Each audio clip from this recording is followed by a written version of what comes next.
Estamos ahora en el tema de los últimos días de la vida de Jesús, paso 52. Todo esto que estamos hablando ya se mueve en la ciudad de Jerusalén, todos estos movimientos. ¿Acaso ahí en Betania, que está a 2, 3 kilómetros de ahí de Jerusalén? Ahí es donde pero es prácticamente en Jerusalén está sucediendo todos estos pasos, ¿no? Entonces ya estuvimos estudiando la semana pasada el tema de la entrada triunfal de Jesús a Jerusalén y nos quedamos en el día domingo. Acordémonos que vamos a estar manejando las divisiones en días de la semana, y también en pasos, pero principalmente en días para poder tener una idea de qué sucede cada día, ¿no?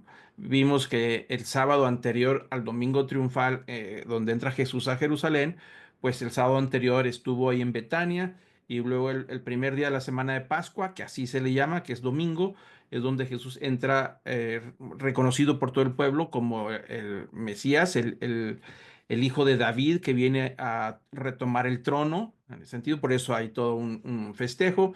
Y nos quedamos casi a la mitad de lo que sucede el domingo, ¿no? Entonces vamos a continuar con lo que sucede el domingo y vamos a seguir también con lo que sucede el lunes de Pascua, y ver si alcanzamos a ver algo del martes de Pascua, pero al menos concluir el domingo de entrada triunfal de Jesús y lo que sucede el lunes, que es el lunes de Pascua, ¿no? Y bueno, continuamos con lo que sucede en domingo, como lo estábamos platicando, después de esa bienvenida que le dan a Jesús de vítores y aplausos y palmas y todo eso. Siempre voy a recordar en estas clases, en estas sesiones, que no perdamos el contexto de lo que está sucediendo. Son fiesta de Pascua, hay muchísima gente, hay un ajetreo desde muy temprano en la mañana todos los días, a excepción del sábado, pero el resto de los días siempre está mucho movimiento Jerusalén y el templo en sí, por todos los viajeros que vienen días antes para celebrar la Pascua y tienen que ir al templo para cumplir con las purificaciones, porque no se permite celebrar la Pascua si no cumplen con los rituales de la purificación, porque vienen de países extranjeros, de costumbres extranjeras, de monedas extranjeras, todo viven en países que tienen que llegar ellos a purificarse al templo de Jerusalén. Así es que hay bastante movimiento. Y todo esto está sucediendo en medio de multitudes, en medio de eh, sentimiento de fiesta y de celebración, ¿no? Que va a ir poco a poco, va aumentando la intensidad de las conversaciones, como lo veremos un poquito más. Después de la celebración de Jesús que entra al templo y que los fariseos tratan de callar a la gente porque la gente empezaba a gritarle a Jesús diciendo, bendito el que viene en el nombre del Señor, hosana al Hijo de David, sálvanos, todas esas palabras que era lo que esperaba el pueblo de Israel. Muchos de ellos esperaban que Jesús tomara la iniciativa para poder reclamar el trono que le pertenece, y era algo que muchos esperaban hacer. Inclusive los mismos discípulos estaban esperando que Jesús hiciera eso. Como lo comentamos en la sesión pasada, hubo ocasiones durante los 3 años del ministerio de Jesús, que viajaba por todo Israel, que después de un gran milagro, la gente se le reunía porque quería levantarlo en hombros y proclamarlo como rey de Israel y llevarlo a Jerusalén, pero Jesús se les escabullía, se escondía porque decía que no había llegado el momento. Bueno, pues llegó el momento, y es un momento sumamente importante con todo el significado de la Pascua, como vamos a ir viendo más adelante, y las multitudes y los fariseos preocupados. Entonces, en todo eso, algarabía que hay, los fariseos le dicen a Jesús que calle a la gente porque ellos están preocupados de la guardia romana, pretoriana, que están ahí cerca, observando todo lo que sucede en el templo, son los encargados del orden. Entonces, los responsables, al final de cuentas, son los líderes de Israel de mantener un orden en Jerusalén y en el templo, por las multitudes, evitar que haya un levantamiento. Entonces, las palabras de la gente con respecto a Jesús, a los fariseos, a los sacerdotes, a los líderes, les suena como un posible levantamiento, porque están hablando de un rey que tiene derecho al trono. El rey que está en ese momento es Herodes, los hijos de Herodes, y son por supuesto, ah, no tienen derecho al trono, son idumeos, se convirtieron al judaísmo, pero no tienen sangre judía en ese sentido. Y por supuesto ellos fueron puestos por Roma y aparte Roma tiene ahí un procurador, la autoridad principal. Así es que no están bajo el liderazgo o el reinado de un rey judío y lo hemos comentado varias veces, el deseo de la gente era que la promesa que se le hizo al rey David pudiera cumplirse de que un descendiente de David pueda gobernar como lo estaban esperando desde siglos atrás. Entonces, para ellos la esperanza es Jesús, de que se cumplió la profecía. Hay muchísima alegría, muchísimo gozo, muchísima fiesta y mucha esperanza de poder recuperar el control del gobierno y vivir bajo un reinado prometido por Dios al rey David y que Jesús, descendiente de David, pues ha llegado a reclamar el trono y tiene todo el apoyo del pueblo, las multitudes, pero por supuesto los líderes están sumamente preocupados por todo este movimiento de que Roma se preocupe y las guardias que vivían ahí cerca pudieran intervenir para aplacar a la gente, aplacar cualquier disturbio que se fuera a levantar. Entonces es el ambiente ahí y los fariseos le dicen a Jesús que le diga a su gente que los calle. Por esa razón, y Jesús le responde, si esta gente se calla, las piedras hablarían. Es decir, es imparable lo que ya viene. Yo no los puedo detener, nadie los va a detener. Y si ellos se callan, las piedras van a hablar y van a cantar, van a decir lo mismo, Jesús, hijo de David, bendito el que viene en el nombre del Señor. Entonces ahí está el tema que entra y que esto ya es imparable y por supuesto ya está en ese primer día en Jerusalén, va entrando a los diferentes lugares, entra al templo y bueno, hay este comentario donde Jesús, dice el Evangelio de Lucas, que lloró. Es la segunda vez que vemos que Jesús lloró. La primera vez que Jesús lloró es cuando resucitó a Lázaro, ¿se acuerdan?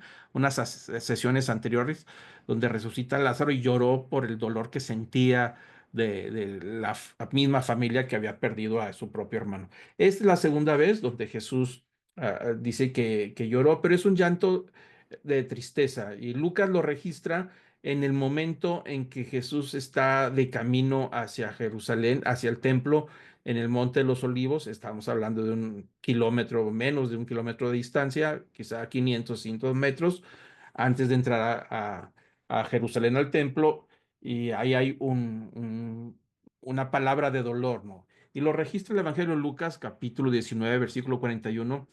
Dice que cuando se acercó al ver la ciudad, es decir, que ya va cerca de entrar al famoso Domingo de Palmas, pero ya va cerca, dice, Jesús lloró sobre ella, es decir, sabía lo que iba a suceder y lo que estaba sucediendo, y entonces dice que lloró por Jerusalén. Dice, si tú también hubieras sabido en este día lo que conduce a tu paz, pero ahora está oculto a tus ojos.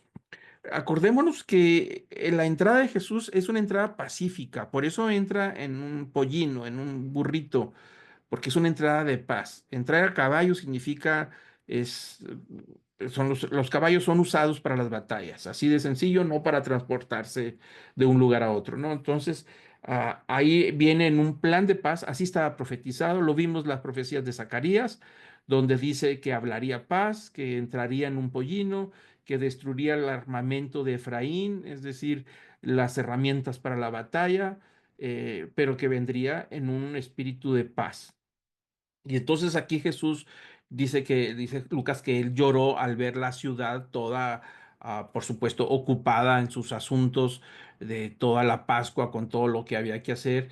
Y entonces da unas palabras, dice, si tú hubieras sabido que este día es el día que te lleva a la paz. Es decir, la entrada de Jesús a Jerusalén es una entrada de paz y una invitación de paz, de pacificar. Dice, pero ahora está oculto a tus ojos. Es decir, lo que está a punto de suceder ahí no lo han entendido. No entendieron tampoco todo el mensaje de Jesús por 3 años de ministerio. Los líderes, cuando está hablando de Jerusalén, está hablando de los líderes de Jerusalén, sacerdotes, escribas, los levitas, los mismos reyes, dicen, no entendieron el mensaje. Que si te hubieras dado cuenta que yo venía en paz y que todo el mensaje era para tu beneficio, dice, pero está oculto, ustedes no lo podían ver. Y entonces dice el versículo 43, porque sobre ti vendrán días cuando tus enemigos echarán terraplén delante de ti. Te sitiarán y te acosarán por todas partes. Y te derribarán a tierra y a tus hijos dentro de ti, y no dejarán en ti piedra sobre piedra, porque no conociste el tiempo de tu visitación.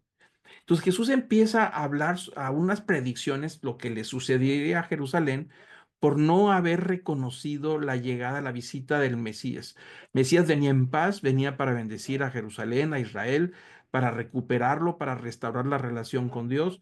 Dice, pero no te diste cuenta, si no, no me reconociste y venía con un mensaje de paz y no te diste cuenta. Y las consecuencias del rechazo, porque es un hecho, y lo vamos a ver cada vez más en esta clase, el rechazo de los líderes de Israel sobre Jesús es patente, es muy claro, a tal punto que ya hay planes para aprenderlo, para poder juzgarlo.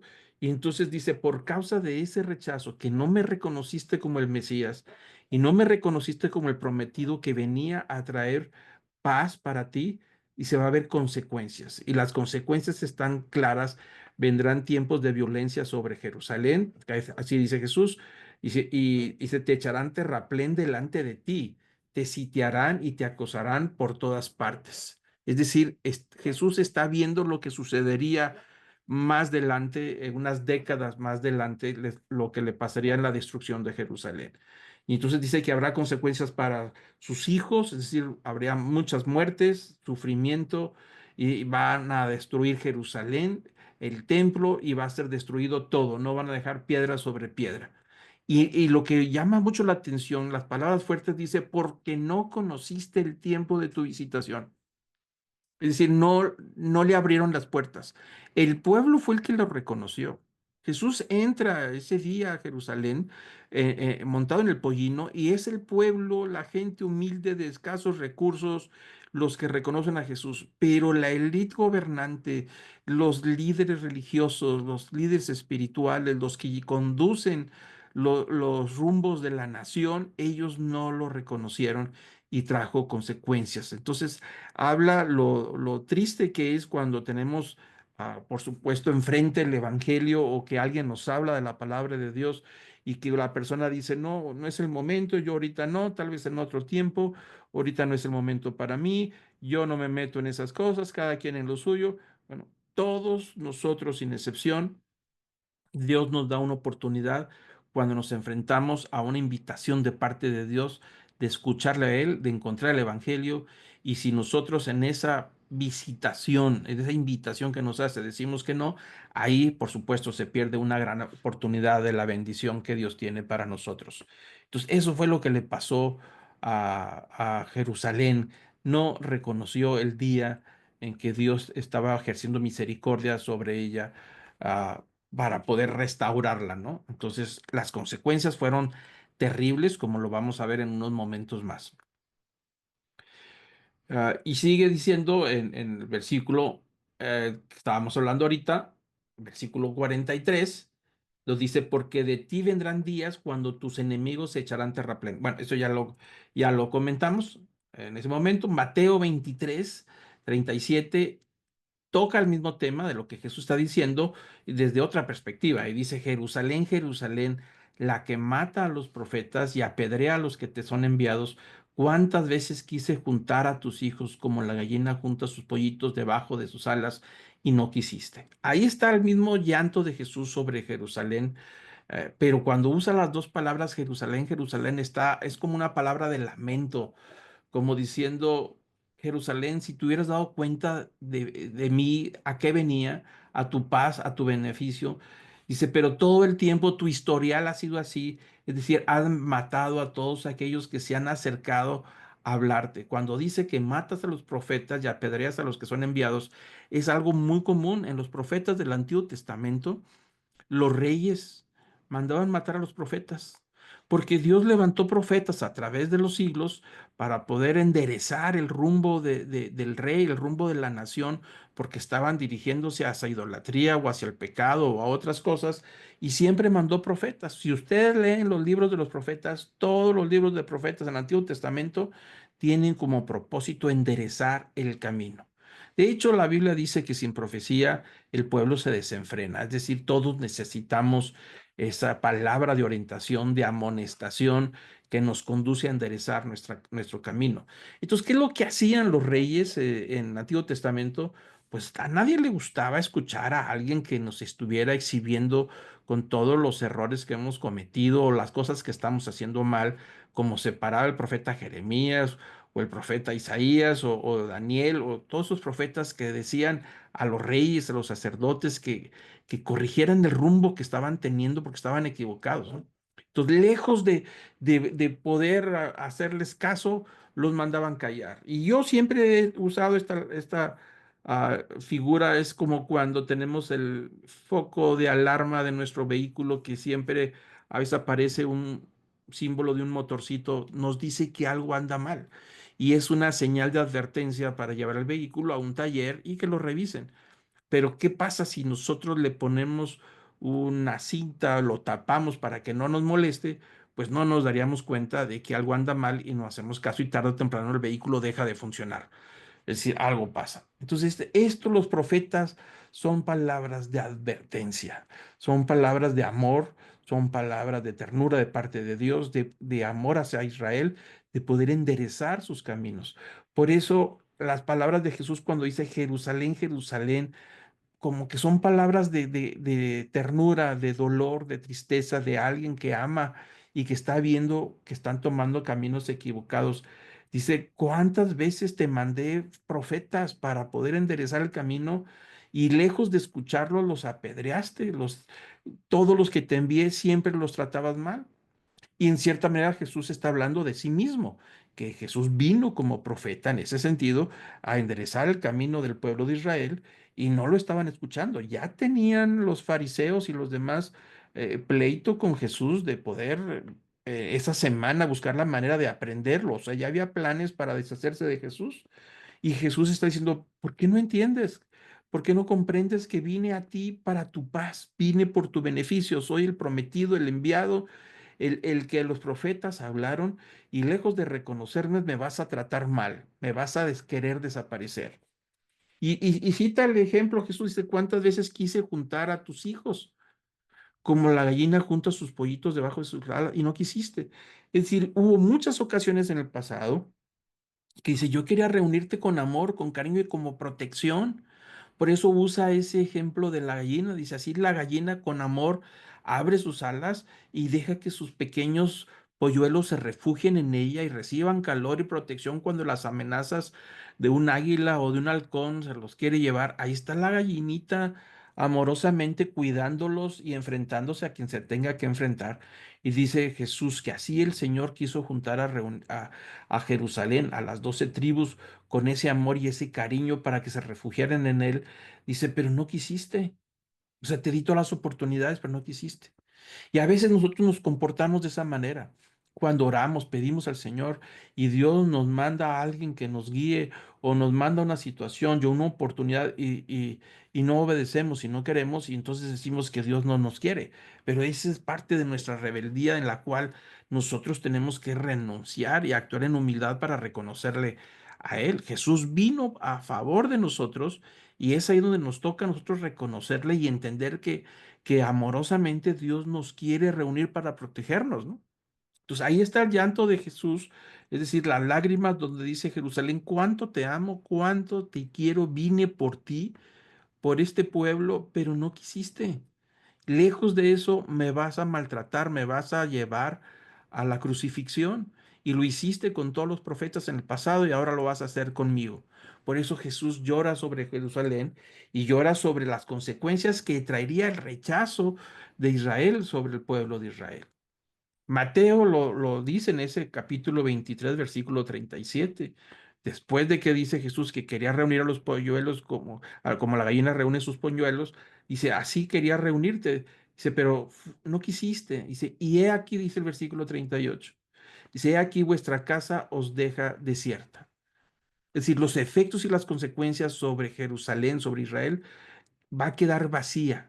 Dice, todo tu orgullo nacional de la arquitectura del templo, porque ellos se sentían orgullosísimos, porque llevaban ya casi 40 años en construcción del templo y era una obra magnífica, gigantesca, y ellos se sentían orgullosos de toda su arquitectura y poderío del templo. Dice, vuestra casa va a ser dejada desierta, Jerusalén va a quedar arrasada.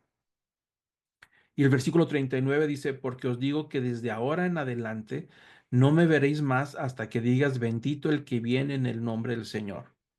Les está hablando a los judíos y les dice, no me reconociste, hice todos los intentos, va a venir destrucción, tu orgullo nacional va a desaparecer, que el templo es la identidad del pueblo judío, Jerusalén está ligada al pueblo judío, dijo, va a desaparecer, no va a quedar piedra sobre piedra y no me vas a volver a ver. Es decir, yo voy a desaparecer por un tiempo, me voy a ir y no voy a regresar hasta que no digas bendito el que viene en el nombre del Señor. ¿Qué quiere decir? Hasta que me reconozcas. ¿Quién dijo esas palabras ese domingo de Palmas? El pueblo lo dijo. Jesús, hijo de David, bendito el que viene en el nombre del Señor, y cantaban Hosana, Hosana al hijo de David. El pueblo, que era la clase social más baja, lo reconoció, pero los de arriba, los líderes, los dirigentes, los encargados de todo el sistema, no. Entonces Jesús les dice, no me van a volver a ver, voy a regresar un día, voy a regresar por segunda vez, pero no voy a regresar hasta que tú no me reconozcas y sepas que yo era el ungido, el Mesías, el bendito, el que viene en el nombre del Señor. Entonces ahí Jesús está dando una palabra de que regresará por segunda vez y esa segunda vez habrá para el pueblo de Israel esa otra oportunidad de poder aceptar el Evangelio, ¿no? Y así está, lo tiene Jesús ahí muy claro en ese momento donde está desde el Monte de los Olivos llorando sobre Jerusalén, ¿no? Y luego dice Lucas 19:43 algo también interesante, dice, porque vendrán días sobre ti cuando tus enemigos, es decir, Roma, te rodeará con vallado y te sitiarán y por todas partes te estrecharán. Es decir, vas a estar en aprietos como consecuencias de este rechazo. Tus enemigos van a venir y te van a hacer garras, te van a destruir y te van a derribar a tierra y a tus hijos dentro de ti y no dejarán en ti piedra sobre piedra por cuanto no conociste el tiempo de tu visitación. Ahí está las consecuencias. Eso es una uh, predicción triste. Ahí tenemos una imagen para los que están viendo la clase en computadora o de otra manera en la televisión. Bueno, ahí están las imágenes, por supuesto, que están tratando de representar la manera en que los romanos destruyeron Jerusalén y el templo. Estas palabras que Jesús pronuncia, proféticas, se hicieron realidad 40 años después de que Jesús las pronunciara, es decir, pasaron 40 años. En el año 66 después de Cristo, los judíos se levantaron en contra de Roma. 3 años más tarde enviaron a Tito, hijo del emperador Vespasiano, para sofocar la rebelión. Los soldados romanos atacaron Jerusalén y se abrieron paso a través de los muros del norte, pero aún así no pudieron tomar la ciudad. Finalmente la sitiaron y en el año 70 después de Cristo entraron a la ciudad que estaba demasiado abatida y debilitada y la incendiaron. 600,000 judíos murieron durante ese ataque. Es una marca de la historia, la destrucción de Jerusalén y el templo. Así duró por miles de años, ¿no?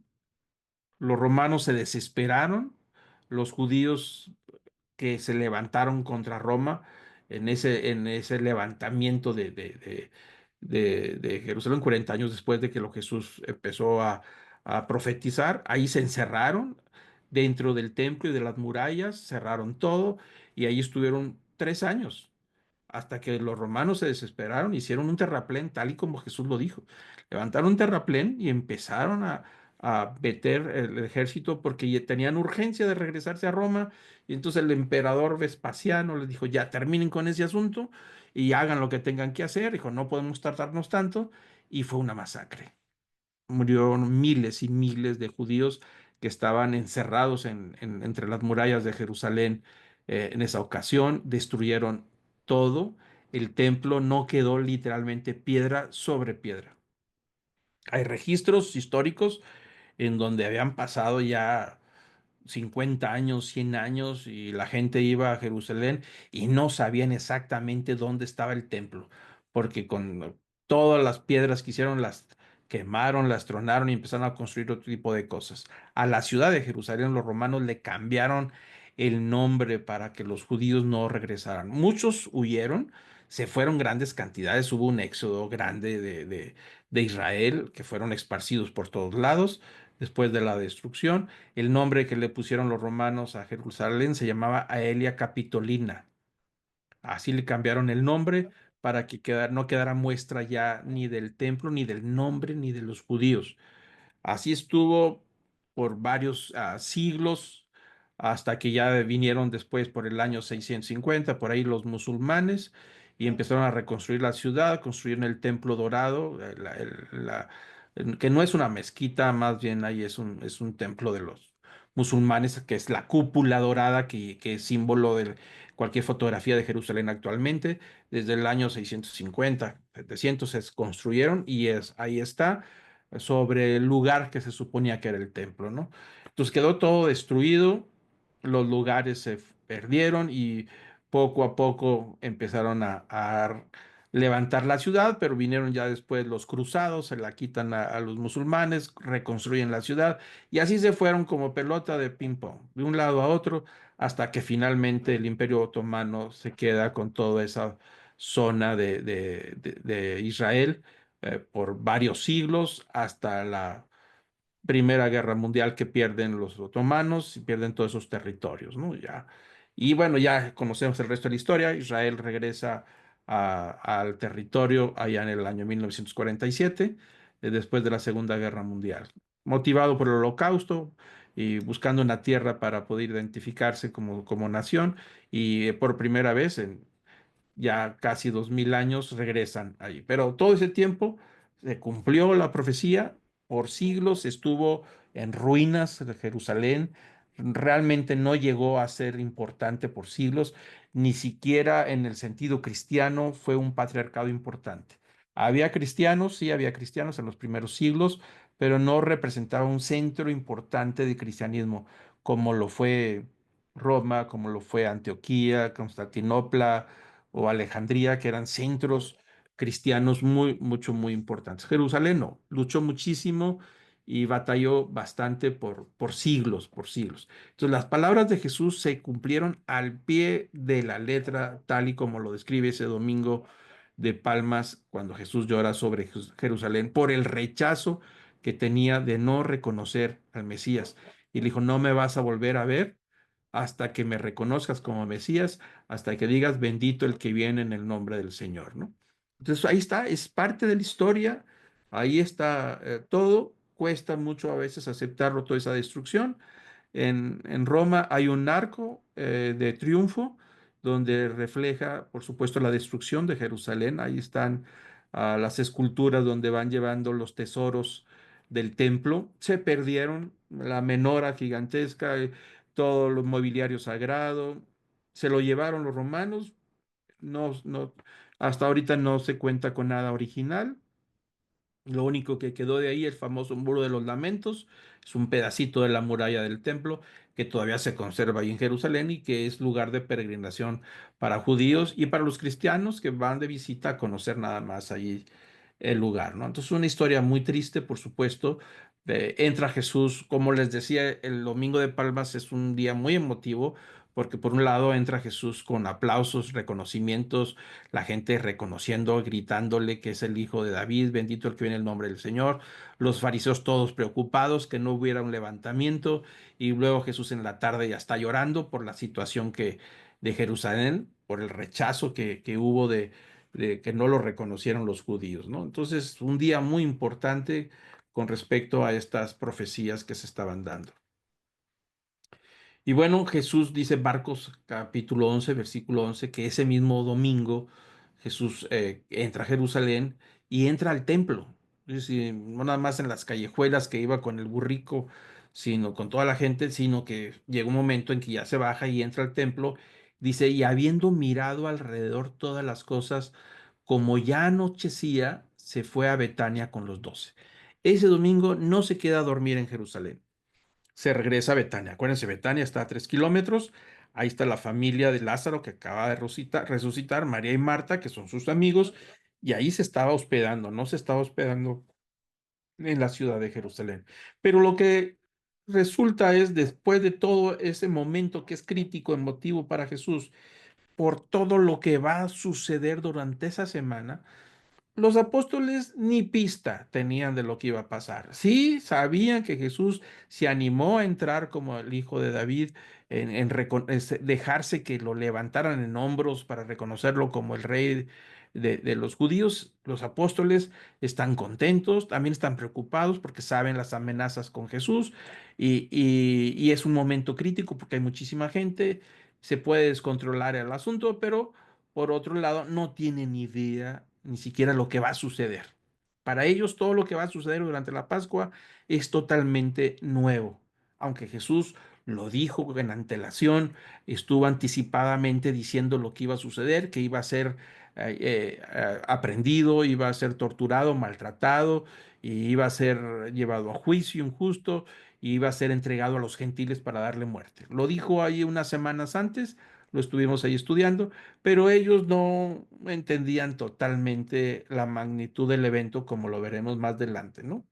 Entonces Jesús observa todo, el templo, entró al templo, observó qué fue lo que vio, lo vamos a ver más adelante, porque aquí el hecho de que Marcos esté recalcando que Jesús observó alrededor todas las cosas.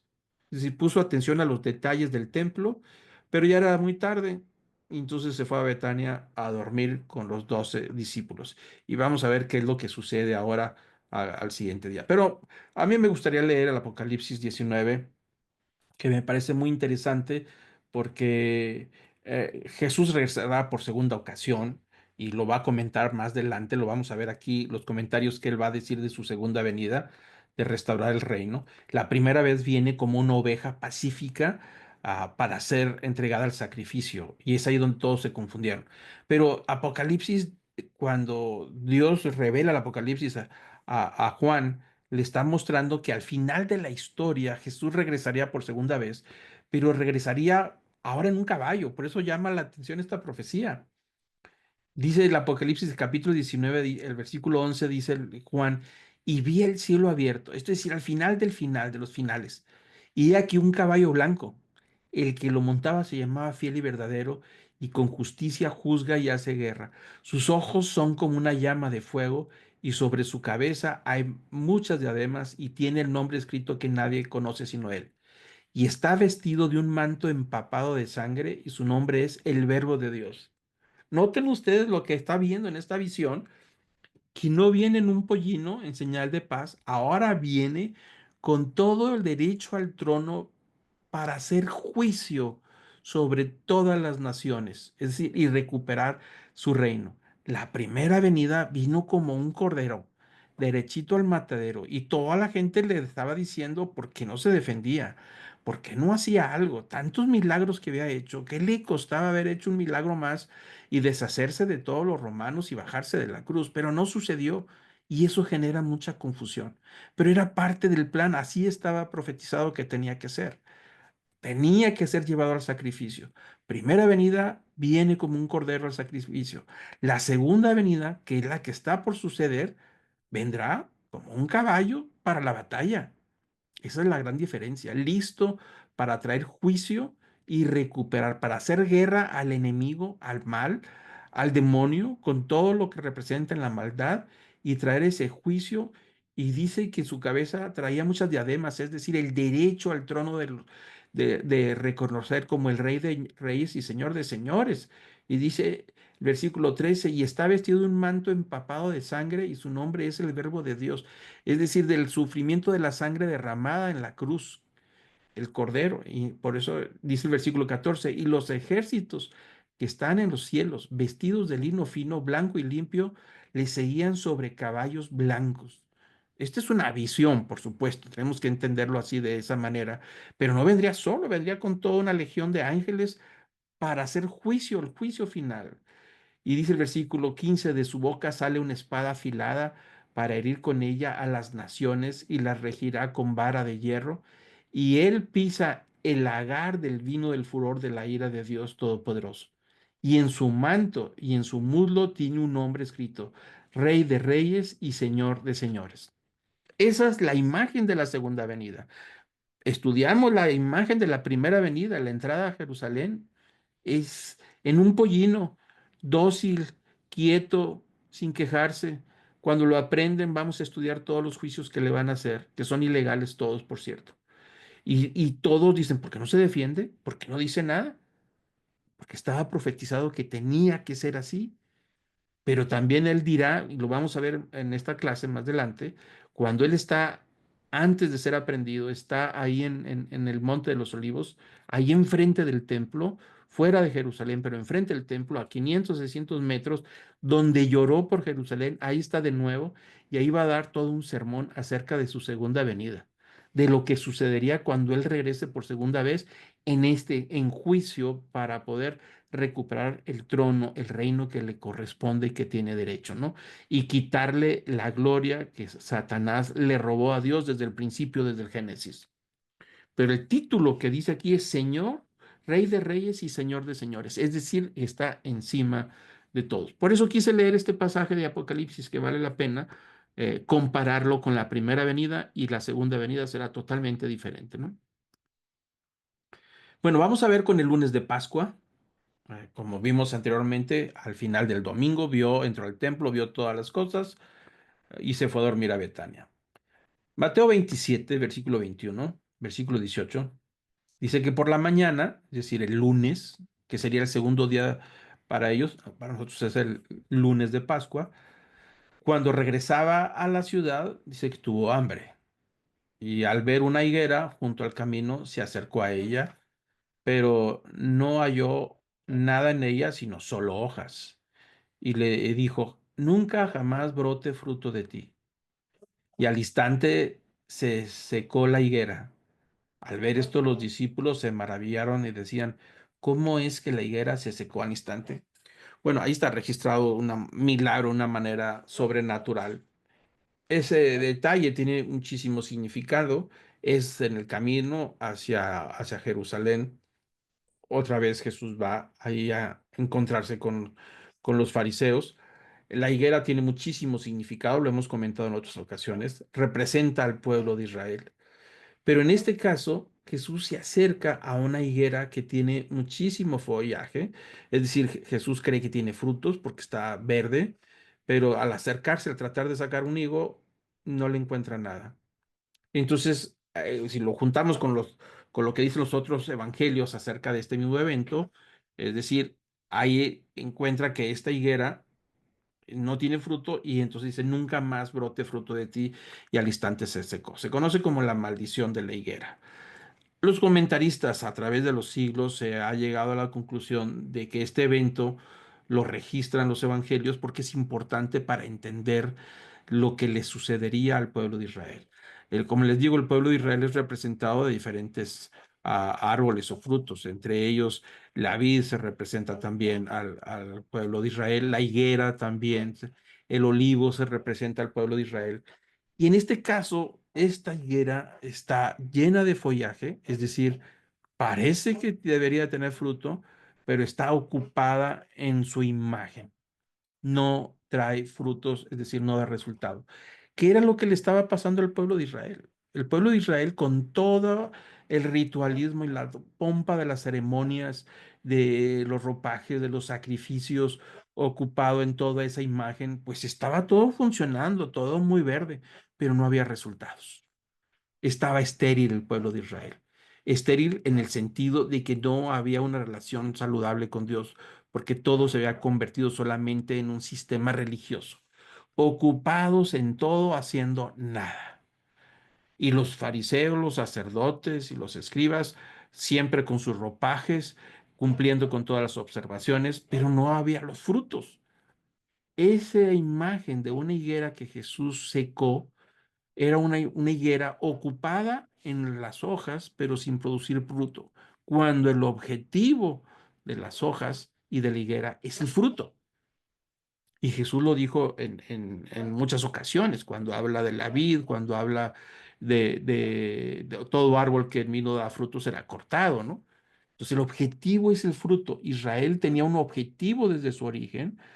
Dios le dio una meta y un objetivo y se quedó en el sistema religioso, pero se le olvidó la justicia, la misericordia y la compasión, como lo vimos a través de este estudio, donde constantemente los fariseos les preocupaba más la tradición, más los rituales, que la sanidad de gente que tenía años de estar enfermos, que lo criticaron a Jesús porque lo había sanado en sábado.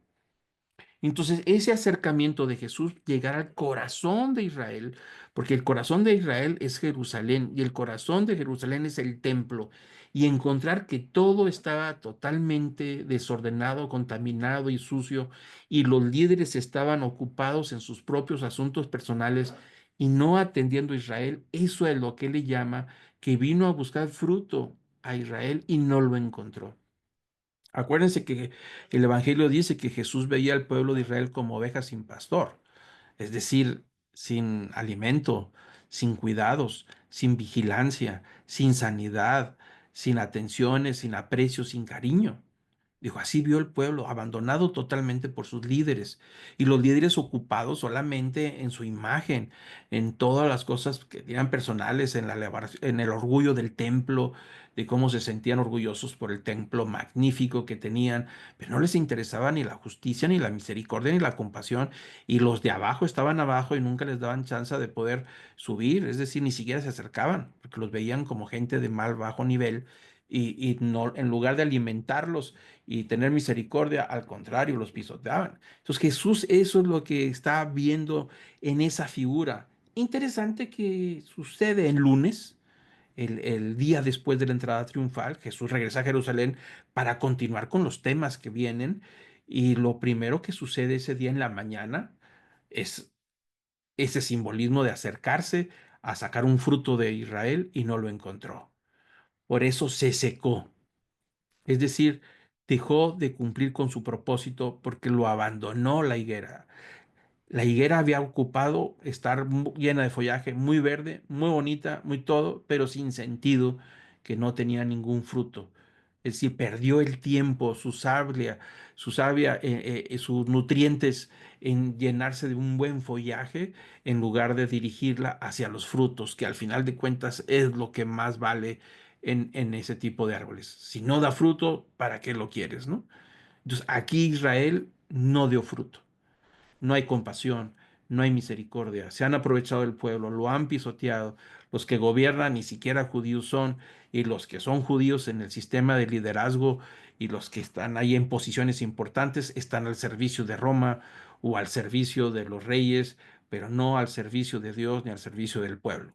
Entonces, esta imagen marca el rumbo de lo que va a suceder en los siguientes días de ese encuentro para secar ahora físicamente a los fariseos, es decir, a la higuera, al sistema en donde va a concluir con la muerte de Cristo en la cruz, y por supuesto va a llegar a secarse como lo veíamos ahorita en las profecías de Jesús de Jerusalén, que no quedará piedra sobre piedra, que se cumplió en el año 70 con la destrucción total de Jerusalén y el templo. Bueno, eso es lo que significa secar la higuera. Por eso hay todo un simbolismo en este lugar, ¿no? Y bueno, los discípulos se sorprenden, siguen adelante, no encontró frutos sobre la higuera. Y dice Mateo, versículo, capítulo 21 de Mateo, versículo 43, hay un, hay un rechazo, que Jesús está hablando de que va a ser totalmente rechazado por Israel. Dice el versículo 23, 43, dice, por eso os digo que el reino de Dios os será quitado y será dado a una nación que produzca sus frutos. Ahora, estas palabras ya se las está diciendo a los fariseos, ya está en Jerusalén, en ese mismo día, después de haber secado la higuera que no tuvo frutos, y Jesús les está diciendo, dice, por eso les digo que el reino de Dios, los planes que Dios tenía, se los van a quitar, porque ese era el propósito del pueblo de Israel. Ese era el propósito de todo el sistema religioso que era profético apuntando al Mesías. Dice, pero no daban fruto, quedaban totalmente sin fruto. Dice, por esa razón se les va a quitar. todas las promesas que tenían para que dieran el fruto y cumplieran su objetivo por el cual Dios los formó, porque el pueblo de Israel fue formado por un objetivo. El sentido de ser del pueblo de Israel no es Israel mismo. Y a veces nos confundimos. El sentido es Dios. Dios tenía un plan, formó al pueblo de Israel para que el pueblo de Israel sea una similitud de la relación que había entre Dios y su pueblo, con lo que se perdió en el paraíso. Entonces todas las leyes, todos los planes y la presencia de Dios estaba en el templo y todos se relacionaban con Dios a través del sacrificio, los rituales para poder acercarse a la santidad de Dios. Entonces, ese era el propósito de que Israel fuera un pequeño paraíso de la relación con Dios y su pueblo y que eso se extendiera hacia todas las demás naciones. Es decir, el plan de Dios era recuperar a todo lo que se había perdido. Así lo prometió de que mandaría un Salvador para recuperar a toda la raza humana y la creación, volverla a hacer, ¿no? Pero aquí Jesús está diciendo, "Yo les digo que el reino de Dios, los planes de Dios que tenía, se les van a quitar y se los va a dar a una nación, es decir, a un pueblo que sí dé frutos." Por supuesto que esas palabras no les gustaba a escuchar a los fariseos, donde Jesús les está diciendo que Dios les va a quitar lo que les dio para dárselos a otro mejor. Versículo 44 dice, y el que caiga sobre esta piedra será hecho pedazos, pero sobre quien ella caiga lo esparcirá como polvo. Al oír sus palabras, los principales sacerdotes y los fariseos comprendieron que hablaba de ellos. Entonces Jesús está diciendo, el que caiga sobre esta piedra será echado a pedazos. Es decir, le va a doler esta palabra que estoy dando de que se les va a quitar el reino de Dios y se les va a dar a otro pueblo. Acuérdense que Pablo hablaba de que en Cristo Jesús se formó un pueblo, dice Romanos, entre judíos y gentiles, un nuevo pueblo. Bueno, Jesús está diciendo que el reino de Dios se les iba a quitar a ellos por ese rechazo y se les iba a dar a otro pueblo y que esa verdad iba a ser muy dolorosa.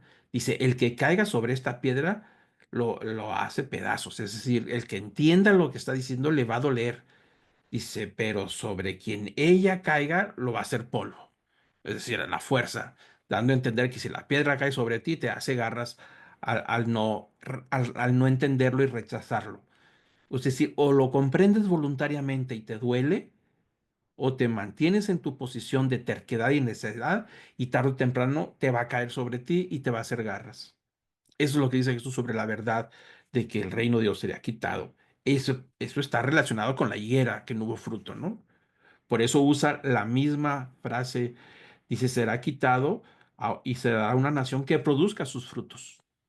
O sea, alguien que cumpla con el propósito del reino de Dios, ¿no?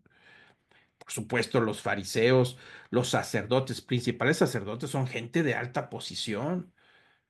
Entendieron muy bien el mensaje de Jesús, lo estaban entendiendo perfectamente bien. Jesús les está diciendo, se les va a quitar lo que se les dio. ¿Por qué? Porque no dieron resultados. Se ensimismaron, se pusieron solamente sus propios moños, se olvidaron de sus propósitos, que es el pueblo de Israel, se olvidaron de la misericordia, la compasión, de la relación con Dios y formaron todo un sistema religioso que se sienten ustedes muy orgullosos y orgullosos del templo. Dijo, pues todo eso se les va a quitar. El templo se va a destruir y Jerusalén también va a ser destruida. Y el reino de Dios y los planes que tenía se le va a dar a otro pueblo, diferente a ustedes. Claro que esas palabras a nadie le gusta escuchar, a nadie nos gusta que nos digan los errores, a nadie nos gusta que nos digan que estamos mal. Entonces, estas palabras de Jesús, esa predicción de que serían quitados como pueblo de Dios, esa es una predicción. El reino de Dios se les será quitado. Bueno, esa predicción se cumple. Lo vamos a ver más adelante. Entonces, eso provoca. Jesús ya no le preocupa porque él ya sabe que tienen planes para prenderlo. Él ya sabe lo que va a suceder. Él estuvo diciendo semanas antes de que iba a ser entregado a los gentiles, de que iba a ser martirizado y que iba a morir en la cruz y dijo que iba a resucitar. Él ya sabe, doloroso, doloroso, pero él ya sabe lo que viene. Entonces aquí da la impresión de que Jesús viene a cumplir planes de su propósito como si fuera un médico cirujano que está extirpando aquí la enfermedad del pueblo de Israel. Por eso es muy doloroso lo que Jesús está a punto de hacer. Esto es el principio de lo que vendrá en estos días, en las conversaciones que Jesús tendría durante la semana de Pascua, ¿no? Se abre ya vamos a decir, el enfrentamiento y es muy claro las palabras de Jesús. Palabras difíciles, no lo dice con cariño, lloró con cariño, con amor hacia Jerusalén por no haber reconocido y los efectos del rechazo ahí estaría. Pero ahora les está diciendo a los líderes claramente sus errores y lo que habían hecho en lugar de poder llevar el reino de Dios hasta los más necesitados. Dijo, se quedaron con él y se enriquecieron con él, con los planes de Dios y con todo el sistema del templo. Eran los primeros ellos enriquecidos, ¿no? Tenían grandes negocios, como lo veremos ahorita más adelante. Así es que como ven, las palabras están ya más candentes cada día. Y ahí viene el resultado. Jesús está en el templo. Dice Marcos capítulo 11, versículo 15 en adelante, dice que llegaron Jesús y los discípulos a Jerusalén y entrando Jesús en el templo comenzó a echar fuera a los que vendían y compraban en el templo. Volcó las mesas de los cambistas y los asientos de los que vendían las palomas y no permitía que nadie transportara objeto alguno a través del templo y les enseñaba diciendo, ¿no está escrito, mi casa será llamada casa de oración para todas las naciones? Pero vosotros la habéis hecho cueva de ladrones. Esta es la segunda vez que hace esa limpieza. La primera limpieza fue al inicio de su ministerio, en la primera Pascua. Y ahora inicia los primeros días de Pascua en ese caminar hacia la cruz, en ese proceso que va aumentando el calor y los enfrentamientos con los fariseos, a tal punto que el jueves en la noche ya lo prenden y lo llevan a los juicios y lo empiezan a martirizar. Bueno, aquí Jesús está iniciando con una limpieza del templo.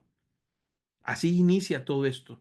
Pero lo interesante es lo que Jesús les estaba diciendo a los fariseos, a los sacerdotes, a los líderes, retomando las palabras de hace un momento. Dice, ustedes son una higuera sin frutos y han rechazado toda ayuda. Cada vez que viene un profeta a poder hablarles que enderezcan el camino, lo persiguen, lo apedrean y lo matan. Dice, ustedes no tienen solución. Por eso lloró sobre Jerusalén. Y entonces les está diciendo lo que comentamos hace un momento, dijo, el reino de Dios se les va a quitar y se les va a dar otro pueblo que dé resultados porque ustedes no dieron resultados. Y entonces ahora está entrando en el templo porque los resultados que ellos tenían eran para sí mismos. Estaban enriquecidos con los negocios del templo. El templo que era para otro objetivo, otro propósito, se había convertido en todo un mercado interno para poder beneficiarse. La ley era muy clara en los sacrificios. Ningún animal puede sacrificarse si no cumple con todas las regulaciones que marca la ley. Entonces, tanto los sacerdotes tenían negocios redondos dentro del templo. Imagínense ustedes que para celebrar la Pascua tienen que llevar un cordero para sacrificarlo ahí. Y entonces una parte del cordero se entrega a los sacerdotes y la otra se lleva a su casa para celebrar la Pascua y compartirla con toda la familia. Pero la Pascua las leyes eran muy claras. Había alrededor de 40 regulaciones que tenían que observar al cordero para que calificara para el sacrificio. Entonces llegaba la gente que vivía cerca de Jerusalén, que tenía sus rebaños, o compraba un corderito y lo llevaban y hacían fila, porque era muchísima gente, todos tenían que sacrificar, y hacían fila para el sacrificio, ya están cada uno en la fila esperando el turno, y el turno era que los mismos sacerdotes tomaban tu corderito que llevabas y lo observaban, lo examinaban. 40 regulaciones tenía que cumplir y si cumplía con todo, entonces apto para el sacrificio. Pero si por alguna razón tenía ese cordero blanco con algunas manchitas de pelo negro, ya no servía. O si tenía un ojo pipilisco, pues tampoco le servía. Si tenía una pata media torcidita, tampoco le servía. Había muchos defectos, entonces no le servía. Entonces la gente venía haciendo fila con un animalito que no estaban seguros si iba a calificar. Imagínense la gente que venía desde fuera, que venía de Alejandría, de Asia Menor, de Turquía, o sea, de lo que es Roma inclusive. Todas esas zonas venían judíos a celebrar la Pascua. No venían cargando con un borrego, porque para empezar se dedicaban a otra cosa, no eran pastores. Entonces, ¿qué es lo que hacían? Llegando allá, le decían, "Lo compramos el cordero, ya que estemos en Jerusalén, lo compramos para el sacrificio".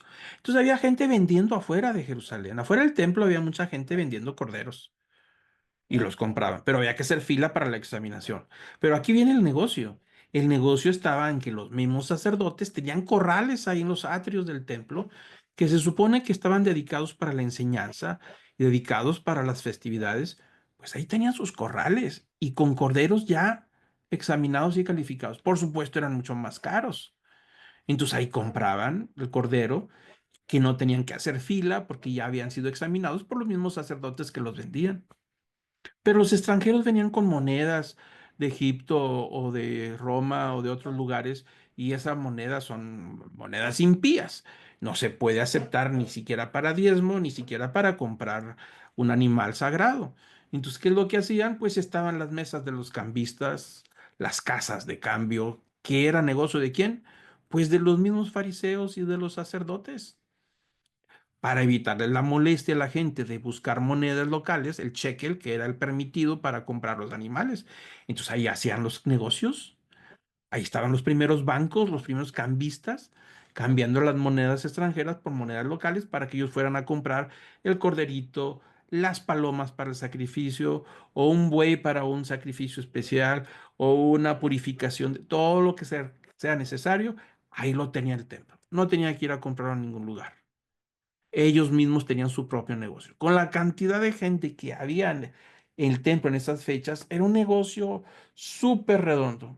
Entonces tenían corrales de todos. Los animales estaban ahí haciendo negocios, haciendo trampas. Por eso Jesús se molesta al ver, se indigna al ver la situación del templo, del que es el corazón sagrado de Jerusalén y de Israel, donde está la santidad de la presencia de Dios.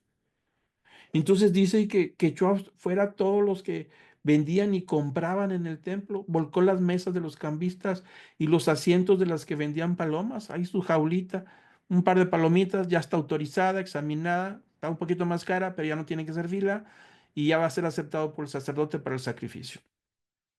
Y ahí se hacían grandes negocios. Los fariseos tenían negocios gigantescos que se permitían entre el sumo sacerdote, los hijos del sumo sacerdote y los sacerdotes principales eran los dueños de los diferentes negocios. Toda esta gente era empleados de los sacerdotes, se enriquecían en grandes cantidades. Los ropajes que tenían que usar para las vestimentas especiales, ahí ya estaba todo autorizado. Por eso se indignó Jesús, dijo, ¿en qué vino a terminar el templo? Entonces dice que hizo todo este escarabullo en ese momento con muchísima gente después de lo que les dijo a los fariseos. Dijo, les va a quitar el reino de Dios, Dios les va a quitar el reino, se lo va a dar a otro pueblo mejor que ustedes, que den resultados. Y entonces les demuestra, mira, aquí está el problema. Ustedes son dueños de todo este asunto y mira lo que han hecho con el templo, con la casa de mi padre. Dice el versículo 16, no permitía que nadie transportara objeto alguno a través del templo porque lo consideraba una irreverencia. Son lugares sagrados. El templo son de los lugares más santos de todo Israel. La tierra de Israel es la tierra santa. Más santa que la tierra de Israel es Jerusalén. Pero un nivel más alto de santidad es el templo.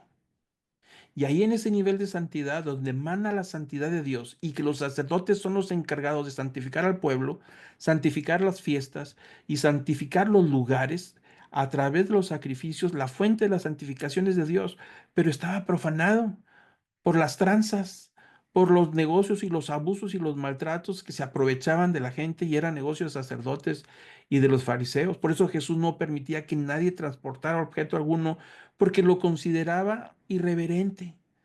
¿Cómo vas a andar cargando con tu mesa? Vamos a poner aquí el toldo para el negocio porque estamos en temporada alta, temporada de Pascua. Hay que empezar muy temprano y ahí van cargando los animalitos y haciendo los corrales y todo, y yendo para acá y las palomas. Y Jesús dijo, esto es irreverente. Están profanando lo sagrado del templo, la santidad de Dios. El versículo 17 dice que les enseñaba, es decir, aprovechó el momento para darles toda una lección de poder encontrar el origen del templo. Por eso dice, ¿no está escrito mi casa será llamada casa de oración para todas las naciones? Jesús les está recordando lo que Isaías dijo, El sentido, la vocación del templo es la oración, es decir, el momento donde el pecador, a través del sacrificio, es cubierto por la sangre de los corderos y se acerca en oración a la santidad de Dios hasta cierto punto. Ese es el sentido. En la tienda del encuentro, así se le llamaba el tabernáculo, y evolucionó a un templo ya de mayores magnitudes, y luego evolucionó a ese templo gigantesco. Pero el sentido original es el encuentro con Dios. Y era necesario las purificaciones y los sacrificios porque así lo estipuló Dios, pero cambió el sentido de ser. Su vocación de encuentro con Dios a través de la oración se perdió. Por eso dice Jesús, dice, no están las profecías, no está escrito que mi casa, el templo, será llamada casa de oración, de encuentro, y que esta casa de encuentro es para todos los pueblos y naciones, no nada más para ustedes. El sentido de la vocación del pueblo de Israel es llevar la santidad de Dios hasta el último rincón de las naciones, algo que Jesús les encargó después a sus discípulos. Ese es el sentido del pueblo de Israel. Por eso Jesús les dijo, ustedes no dieron fruto, el reino se les va a quitar y se les va a dar un pueblo que sí dé resultados. ¿Cuál es el propósito? Lleva la santidad de Dios a través del Evangelio, es decir, para que la gente sea santificada y pueda recibir el perdón de los pecados. ¿Hasta dónde? Hasta las naciones. El templo tenía espacios para los extranjeros, pero ellos habían llegado al punto que nadie se podía acercar y había perdido su vocación original de casa de oración, la casa del encuentro entre su pueblo y el Señor. Dice Jesús, pero vosotros la habéis hecho cueva de ladrones. Dijo, aquí es un aprovechamiento, han hecho negocio con mi plan y mi objetivo de santificar a todos, me han hecho negocio conmigo, de poder rescatar como lo había prometido, de restaurar la relación conmigo hasta el último rincón de la tierra para todo aquel que se quiera acercar conmigo. Han hecho negocio con la religión. Se han aprovechado del pueblo, de los ignorantes y de los que no pueden. Y ustedes tienen el conocimiento y tienen todo lo necesario y han hecho este gran negocio. Y Jesús está apelando con esas dos frases que acaba de citar, cita al profeta Isaías, como le acabo de decir. Isaías 56:7. Es una palabra que el profeta dio, estamos hablando en 700 años antes de Cristo. El profeta Isaías es el más mesiánico de todos y habla precisamente de toda una restauración. Dice, yo los traeré a mi santo monte y los alegraré en mi casa de oración. Dice Isaías, ¿qué? El templo. Sus holocaustos y sus sacrificios serán aceptos sobre mi altar. Es decir, habrá una relación saludable, porque mi casa será llamada casa de oración. ¿Para quién? Para todos los pueblos, todas las naciones. Esa es la vocación del templo. Isaías lo profetizó, pero hubo otro profeta, Jeremías 7, después de Isaías, 150 años después de Isaías, Jeremías está exhibiendo el problema en el templo, en Jerusalén, y la destrucción que vendría. Es interesante, lea el capítulo completo de Isaías, de Jeremías, perdón. Está tratando de enderezar el camino porque en el momento de que el profeta Jeremías está hablando, 150 años después de Isaías, todo el capítulo está hablando de una destrucción que vendría del templo y de Jerusalén, parecido a lo que Jesús acababa de profetizar de la destrucción de Jerusalén, pero Jeremías lo dijo 600 años antes, 650, porque el deterioro también estuvo muy fuerte. Dice el versículo 10 de Jeremías 7. Vendréis luego y os pondréis delante de mí en esta casa que es llamada por mi nombre y diréis, ya estamos salvos, para luego seguir haciendo todas estas abominaciones. Se ha convertido esta casa que es llamada por mi nombre en cueva de ladrones delante de vuestros ojos. He aquí yo mismo lo he visto, declara el Señor. Eso había sucedido. Igual Jeremías les dijo que iban a ser destruidos antes de que llegara Nabucodonosor y destruyera Jerusalén y el templo. Esa fue la primera destrucción, pero Jeremías había dicho, ustedes han hecho de este templo, de esta casa, de mi nombre, donde está mi santidad, la han convertido en casa de ladrones. Y eso se cumplió después de Jeremías, cuando Nabucodonosor va y destruye Jerusalén y el templo, y se lleva a los judíos 70 años cautivos a Babilonia. Entonces, estas palabras que Jesús está citando en este momento, mientras hace un revuelo en el mercado del templo, allá dentro del templo, y donde les está enseñando, les dice, ¿no está escrito que mi casa será llamada casa de oración para todas las naciones? Hace apelación a la profecía de Isaías, el objetivo. Y luego dice, pero vosotros la habéis hecho cueva de ladrones. Y hace referencia a lo que Jeremías les dijo 550 años atrás, 600 años atrás, de que habían hecho lo mismo y como resultado habían perdido el templo y Jerusalén. Esas palabras las entendieron los fariseos, son los estudiosos, comprendían perfectamente que Jesús estaba haciendo referencia al profeta Isaías y al profeta Jeremías en todo ese movimiento. Entonces Jesús está haciendo toda una situación, sacudiendo los cimientos de toda esta ignorancia y de los abusos que estaba pasando, ignorancia de la gente y los aprovechamientos de los líderes religiosos. Y empieza a sacudir los cimientos del sistema religioso y de los grandes negocios, exhibiendo la corrupción que había y la profanación de la santidad del templo de Dios, que se había convertido en negocio para todos. Pero era un realmente negocio.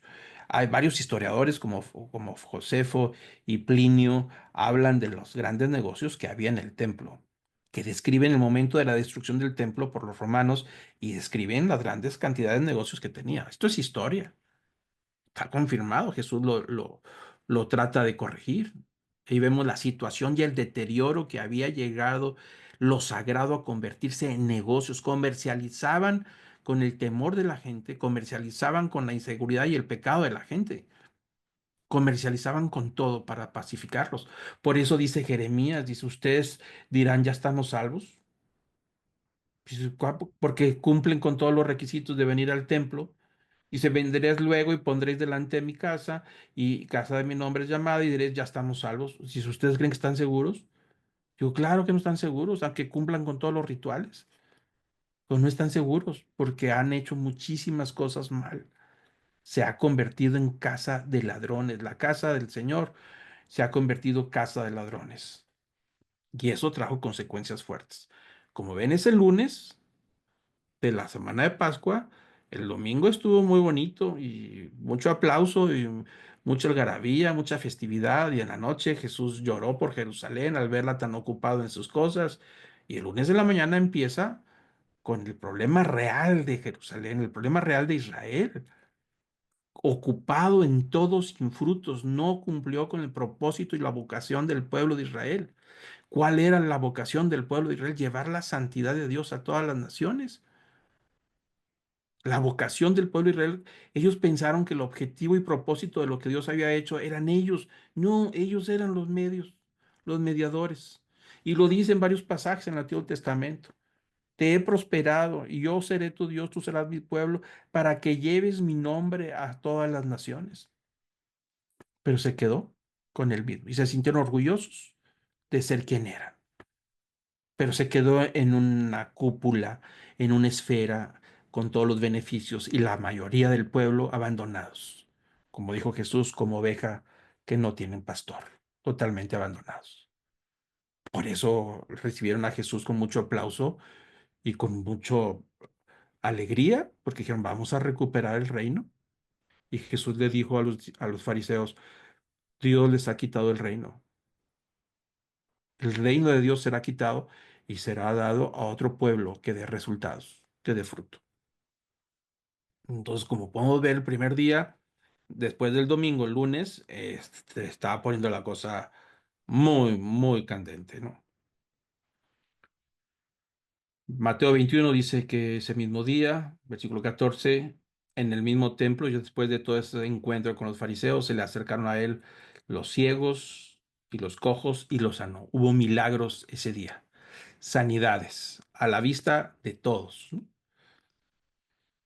Mateo 21:16, le dijeron a Jesús, ¿oyes lo que estos dicen? Y Jesús les respondió, sí, ¿nunca habéis leído de la boca de los pequeños y de los niños de pecho te has preparado alabanza? Y hace referencia al Salmo 8, una profecía. ¿Por qué? Porque después de todas estas sanidades y milagros que sucedió ese día lunes en el mismo templo, pues muchos jóvenes, cuando dicen niños, aquí son jóvenes, empezaron a alabarle a Jesús y a gritarle y a darle alabanzas por todo lo que estaba pasando. Y entonces le reclaman a Jesús y Jesús dice, pues, ¿qué no saben? Que el Salmo 8:2 está hablando de esta profecía que desde los jovencitos ha preparado alabanza, desde los niños de pecho, alabanza. Dijo, esto es profecía, ahí está. A mí, ¿qué me dicen? Eso ya está profetizado. Y bueno, ese mismo lunes, ya a atardecer, dice Mateo 21, versículo 17, dejó a los fariseos, dejó a todos, salió fuera de la ciudad y se fue a Betania y se hospedó ahí. Y llegó la noche del día lunes. Y bueno, hay unos comentarios de la higuera. Con eso vamos a terminar. Dice que por la mañana, Marcos de hecho, el martes en la mañana, dice, cuando pasaba, vieron la higuera seca desde raíces. Entonces Pedro, acordándose, les dijo, Rabí, mira la higuera que maldijiste se ha secado. Y Jesús respondió, tened fe en Dios. En verdad os digo que cualquiera que diga a este monte, quítate y arrójate al mar, no dude en su corazón, sino que crea lo que dice va a suceder y será concedido. Pero os digo que de todas las cosas por las que oréis y pidáis, creed que ya la habéis recibido, y os serán concedidas. Y cuando estéis orando, perdonad si tenéis algo contra alguien, para que también vuestro Padre que está en los cielos os perdone vuestras transgresiones. Pero si vosotros no perdonáis, tampoco vuestro Padre que está en los cielos perdonará vuestras transgresiones. Jesús hizo comentarios sobre la hoguera y sobre el tema de la fe, de lo que había que creer con todo el corazón al pedir y acercarnos al Señor y será concedido. Y empieza a hablar de la oración, de la fe, de tener fe de que lo que hemos pedido lo recibiremos. Pero dice como advertencia, cuando estés en oración, asegúrate de no tener nada contra nadie. Asegúrate de haber perdonado a aquellos que te lastimaron y a aquellos que te ofendan o te han ofendido, para poder que vuestro Padre conceda lo que has pedido. Así como Dios nos perdonó nuestros pecados, así también nos perdonará, debemos de perdonar a los demás. Es decir, la manera y en la forma en que perdonemos a otros, Dios nos va a perdonar. Y eso es algo que Jesús está hablando a sus discípulos y a todos sus seguidores, la necesidad de tener fe, de orar con fe y de que la oración esté limpia, que no esté contaminada con resentimiento y rencor hacia otros, y estar seguros de que no tenemos nada contra nadie, para que Dios también perdone nuestros pecados y también seamos escuchados, ¿no? Ahí hay un pasaje, lo vamos a dejar hasta ahí, lo vamos a tocar la próxima semana. A partir ya de básicamente este momento, lo vamos a comentar los pasajes que nos faltan, pero nomás quiero aclarar antes de terminar. Todo lo que está en martes y miércoles no tenemos manera de saber si sucedió en martes o miércoles. La escritura no es tan clara. Sí sabemos lo que sucedió el jueves y lo que sucedió el viernes, el sábado y el domingo de resurrección. Entre martes y miércoles hay bastante información y lo vamos a ver como información de los 2 días. Pero una de las características fuertes es que a partir del martes, con los encuentros que vimos hoy, donde Jesús les está diciendo que el reino de Dios se les va a quitar y se les va a dar a otro pueblo que dé resultados, podemos decir que ahí inicia el enfrentamiento que dura varios días entre Jesús y todos estos líderes religiosos, ¿no? Estos enfrentamientos van a llevar a una cúspide que es el Mateo 23, que es el jueves, el miércoles, donde Jesús tiene un encuentro de los más fuertes que haya tenido hasta ese momento. Son palabras muy duras que las vamos a analizar y las vamos a estudiar. Y para empezar, empezaremos con 3 parábolas la próxima semana. Hay 3 parábolas que necesitamos comprender que Jesús va a decir con respecto a lo que va a enfrentar con el sistema de Israel. Ya vimos la higuera, ya estuvimos hablando del encuentro de Jesús y los fariseos, de que les dice que Dios les ha quitado y les va a quitar el reino de los cielos y se lo dará a un pueblo. Y ahora viene el problema. Jesús está como médico a punto de abrir de corazón abierto y directamente al tema que ha llevado a la corrupción religiosa a todo este sistema. Va a ser una operación de corazón abierto. Eso es lo que va a suceder en estos días y como un cirujano va a entrar a extirpar el mal de Israel. Nada fácil, nada agradable y que eso desembocaría en una desesperación de parte de los líderes que lo llevaría a negociar con Judas para poder aprender a Jesús de noche a escondidas, ¿no? Lo vamos a empezar a ver la próxima semana, empezando el reclamo de los fariseos que con qué autoridad Jesús hizo la limpieza del templo y con qué autoridad habla para poder decirles que Dios les va a quitar el reino que se les había entregado porque no dieron resultados, ¿no? Entonces eso lo vamos a estudiar la próxima semana y como ven, los temas se van a volver más candentes, más difíciles, pero nos va a ayudar a entender y comprender lo que sucedería en esa semana de Pascua que culminaría con la muerte de Cristo en la cruz y llegaría a la resurrección de los muertos. Es decir, en la resurrección de Cristo, perdón, el domingo de resurrección. Entonces, bueno, ahí está el tema. Yo les voy a pedir que inclinemos nuestro rostro para terminar, para continuar después la próxima semana. Y vamos a orar. Amado Padre, gracias Señor por estas palabras. Te pido Señor que tu Espíritu Santo nos guíe en que lejos de ser unos espectadores de lo que Jesús enfrenta a los fariseos, sino que puedan servir de lección para nosotros. Tú siempre has tenido planes con nosotros, así como tuviste con Israel y con todos aquellos judíos y gentiles que decidieron, Señor, formar parte de tu pueblo.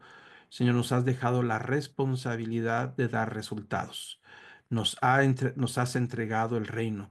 Así como lo dijiste al pueblo de Israel, no temáis, manada pequeña, porque a vuestro Padre os ha concedido el reino.